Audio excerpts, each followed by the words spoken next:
And because I've said to people, when you snap on stage, it's not the person that's getting snapped on. That person, they're taking it for the 100 people that didn't get it. Those 100 people that have been rude that you let go. Yeah. And it's just build up, it build up, it build up. And finally you're like, this is the one that's getting it. And that night, Gary was like, here she goes, she gets it. And I'm going from a comics point of view. Yeah, give it to her. I agree. Teach her a lesson. And I've snapped like driving. My girlfriend, one time I was driving and I was making a right turn and I couldn't turn because somebody was walking in front of me and the guy behind me honked and he like lays on the horn and I'm like, what do you want me to run over someone? But he didn't see them. So he comes around me and screams out the window at me. So I gun it and pull up next to him at a red light. I roll down my window. I look, he's a big fat guy. And I go, you fat fuck, and I just start screaming. I'm going to go, get the fuck out of the car, you fat fuck. I'm going to teach you to honk again. And my girlfriend, I'm going to teach you to honk again. And my girlfriend goes, that's it. We're breaking up. I can't have this. You know, you snap. And I go, look, I just taught that guy a lesson. He's never going to honk his horn. It's because your girlfriend was really fat and she was offended. His girlfriend was 400 pounds going, I don't think this is going to work out. No. Because I don't know how to honk and I'm a fat person that a honking fucks. problem. My brother's wife told me she honks at people all the time. I was at dinner, like Christmas dinner. She goes, oh, I'm one of those people. And I'm like, really? You honk at people? See, this is Christmas dinner and you're about to snap. I hate honking. I hate it. I don't really honk at all. And what's great, wow, we have just fucking plummeted into hackola. Let me tell you about driving. You know, it's amazing. You know, they should have two kind of honks. One that says, excuse me. I don't know what it is. And who is the one that designs these chairs in the car? The seats are wacky. I like really never beep. So then when I do beep, I have like this a great sense of entitlement where I know I'm right, where I can lay on that fucking horn and I feel good about it. Do you know what I mean? It's never like, sorry. I can't even do that. If someone's in front of me like bullshitting, I don't give a fuck. I can't even do that. I cannot honk at people. It's like, I'll just wait it out. It's weird, like how much I can snap. And when somebody's like missing a light and I'm behind them and I'm late, I just still sit there like. You know what's great? Have you ever done this? Someone is making a left and they're being a complete pussy about it. And you're behind them and you got to make that left too. Nothing's better when you bust the move and make the left before them. You come from like 2 cars back and just show like, look, I could have made the fuck it like, I saw one time a car was making a left like that, and they were waiting, and they had like an Ohio license plate. And I'm like, don't they know this is L.A.? And you have to turn. You have to take advantage of that. And I had diarrhea at the time, and we were like rushing to the house, and we were rushing, and I so badly wanted to get out of the car, get in their car, and just shit all over their car, and go, that'll teach you when you come to L.A., fucking turn on the left. Turn. You go. Even when it turns red, you go. And Nick DiPaolo had a great line. He goes, I moved to L.A. I spent the first month here trying to make a left from Sunset onto La Cienega. I like how all of your stories about snapping, there's some trivial piece of minutia that makes you fucking crazy. Like it's a fat guy. Like, you fat fuck, I'll teach you how to fucking honk again. Like somehow in the beating stage, you're going to eliminate from his cerebral cortex the ability to honk, and then you're going to take him out to the woods with like a series of horns and like move his hands like a goddamn fucking Jeremy Irons movie. Like, this is how we honk. It's like Misery meets fucking Legends of the Fall. He's got a chalkboard around his neck and you're working his fucking hands, and then you teach him how to honk again, and then it becomes like a feel-good movie. Feel-good movie, man. And then like the other story you told, like, we're at Christmas dinner. Yeah.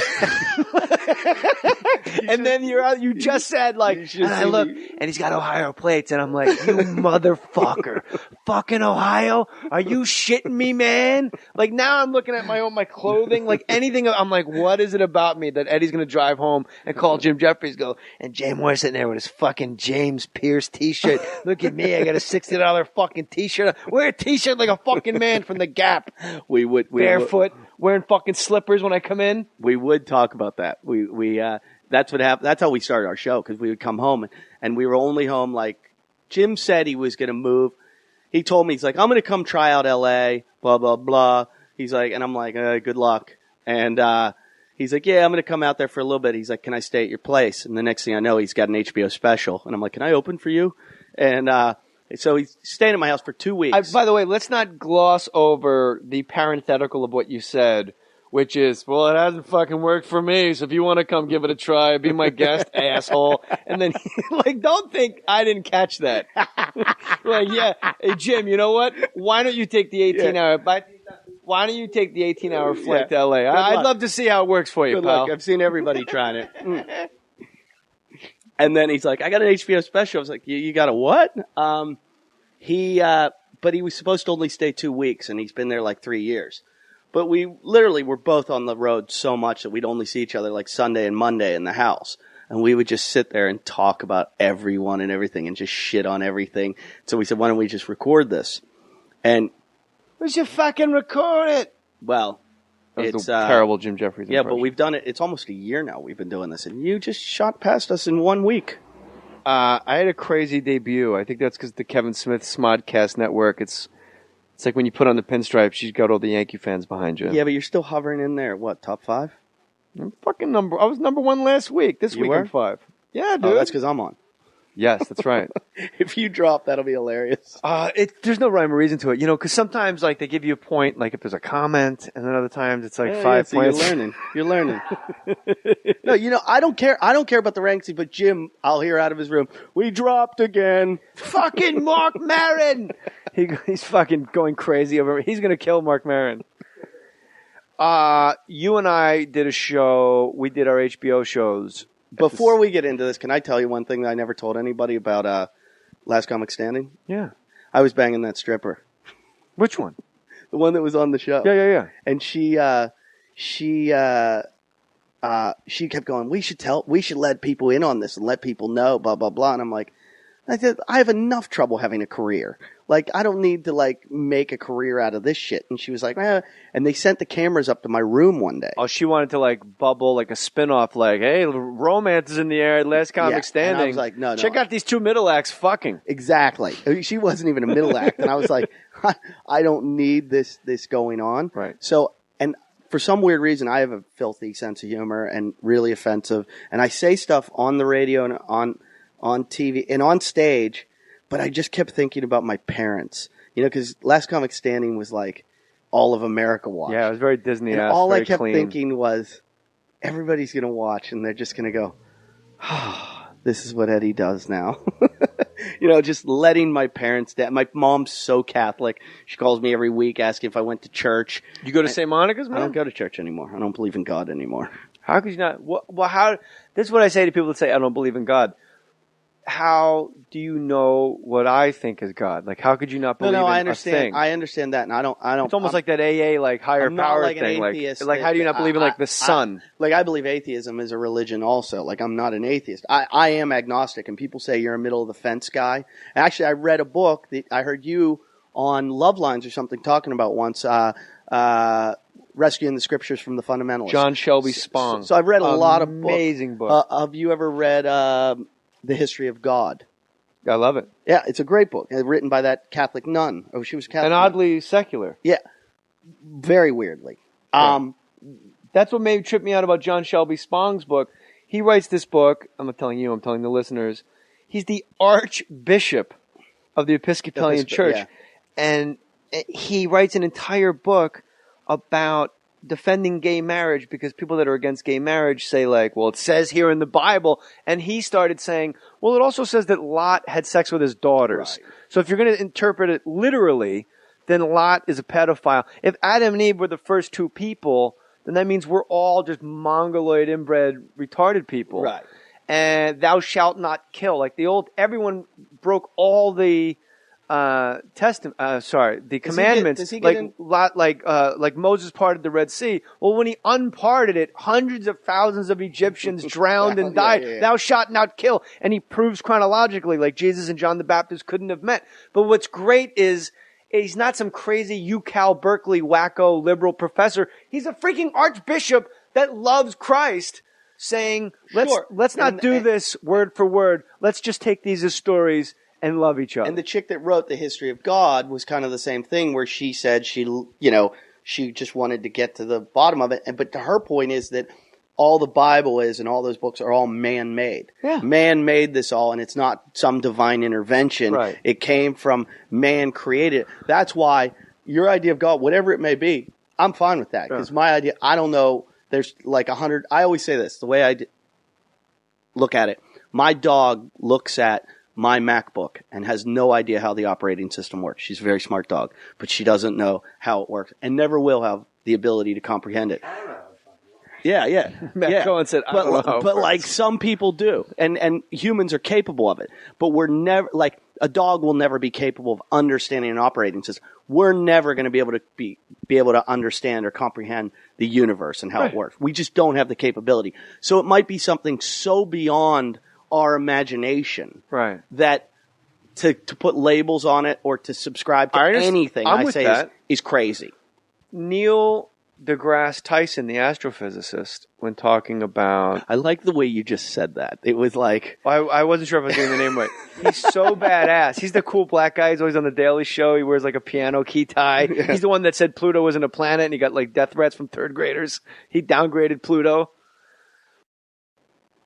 So your fucking 10th planet, Jim, they're real fucking morons. There's only... It should be 9th planet, Jim, because there's only 8 planets. Hey, I had to give them a good plug. Yeah. So he said about higher life forms than us, like extraterrestrials, how would we know? Like, we're waiting for this light to come out of the sky. He goes, do you think a snail knows you just walked past it? And when he said that, it totally bugged me out. Yeah. Like, so for all we know, hey, man, let's fucking pass a joint. Yeah. Where's the skull bong? Bruce Lee was very bad, man. I don't smoke pot anymore, and to think that way is very, it's fucking easy. It's, you go, like, how do we know we're not just a cell in the fucking... That old Dennis Miller riff. Elbow of some giant monster that's walking How do around. I know the color I see is blue is the same color as you see? Hey, check the fucking crayon box, okay, Sagan? I'm high over here. check. But the whole thing with the Bible is that, and not to go, I mean, we're getting into Rogan territory here, but, and he does it better than anybody. I say that with all the respect and bow down. Is you got to imagine we start writing about we start writing about the Civil War now. Like today. Right. In 2011, in October, we put pen to paper. This is what went down at fucking... This is what happened at Shiloh, man. Were you there? No. Like no one, when Christ was walking around, they weren't like, holy shit, this guy's pretty... So why do you still go to church then? I love it there. I had a calling. I walked in. I felt at home. I had very odd, mysterious providence type things happen to me. When I go to church, the homily, it's like they've read my file. I'm like, how did they know that about me, to have an entire homily about what like my number one stress Wednesday to Sunday. I come in and sit down in the pew and and then they're just talking about it. I loved the classes I took. I converted from Presbyterian to Catholicism. That's the weirdest thing I've ever heard of in my whole life. And then I had just a great relationship with Father Tim. The priest was 30. He was the new priest. And they paired us up during my RCIA classes. And we would surf together and work out together, go to Krav Maga. He's the coolest guy in the world. And I would ask him questions. And he was super, super on it. It's a whole long other podcast if you ever want to break all that down. And I had people in power at St. Monica's look me in my eye and just really rub their temples and say, I don't know. And it was the first time in my life I ever had someone in a robe or a teacher or a professor or a Monsignor acknowledge that this is so far beyond even my grasp. Like they are admitting they don't really. Well, I can't name names because they're going against the Vatican. Right. But do you believe in hell? And just take your glasses off and go, my God's bigger than that. Yeah, you go whoa, I don't think you're supposed to say that here, bro. That's not the company line. I had a fan that was a Catholic priest who actually saw me on Last Comic Standing and then bought my CDs. And then wrote me a letter and saying, I saw you on Last Comic Standing, you were really funny, then I got your CDs, and you're so foul and offensive and blah, blah, blah. Yeah, well, it's not for you, priest. And so beat it, priest. I'm ready to write back this big letter going, I don't give a shit what you think about my language, blah, blah, blah. And then I look at the bottom and it says Father something. And I go, the fuck are you doing? Like, and then, so I write back to him, and at the time I was like leaving, like stopping believing in God altogether. So I started talking to him online, and we were like pen pals going back and forth on email, asking questions. And because I've said to people, when you snap on stage, it's not the person that's getting snapped on. That person, they're taking it for the 100 people that didn't get it. Those 100 people that have been rude that you let go. Yeah. And it's just build up, it build up, it build up. And finally you're like, this is the one that's getting it. And that night Gary was like, here she goes, she gets it. And I'm going from a comics point of view. Yeah, give it to her. I agree. Teach her a lesson. And I've snapped like driving. My girlfriend one time I was fucking horn. And I feel good about it. Do you know what I mean? It's never like, sorry. I can't even do that. If someone's in front of me like bullshitting, I don't give a fuck. I can't even do that. I cannot honk at people. It's like I'll just wait it out. It's weird, like how much I can snap. And when somebody's like missing a light and I'm behind them and I'm late, I just still sit there like. You know what's great? Have you ever done this? Someone is making a left and they're being a complete pussy about it, and you're behind them and you got to make that left too. You're about to snap. I hate honking. I hate it. I don't really honk at all. And what's great, wow, we have just fucking plummeted into hackola. Let me tell you about driving. It's amazing. You know, they should have two kind of honks. One that says, excuse me. I don't know what it is. And who is the one that designs these chairs in the car? The seats are wacky. I like really never beep. So then when I do beep, I have like this a great sense of entitlement where I know I'm right, where I can lay on it again. And my girlfriend goes, that's it. We're breaking up. I can't have this. You snap. And I go, look, I just taught that guy a lesson. He's never going to honk his horn. It's because your girlfriend was really fat and she was offended. His girlfriend was 400 pounds going, I don't think this is going to work out. No. Because I don't know how to honk, and I'm a fat person she had that a honking fucks. problem. My brother's wife told me she honks at people all the time. I was at dinner, like Christmas dinner. She goes, oh, I'm one of those people. And I'm like, really? You honk at people? See, this is Christmas dinner and you're driving, and I was making a right turn, and I couldn't turn because somebody was walking in front of me, and the guy behind me honked, and he like lays on the horn, and I'm like, what do you want me to run over someone? But he didn't see them. So he comes around me and screams out the window at me. So I gun it and pull up next to him at a red light. I roll down my window. I look, he's a big fat guy. And I go, you fat fuck.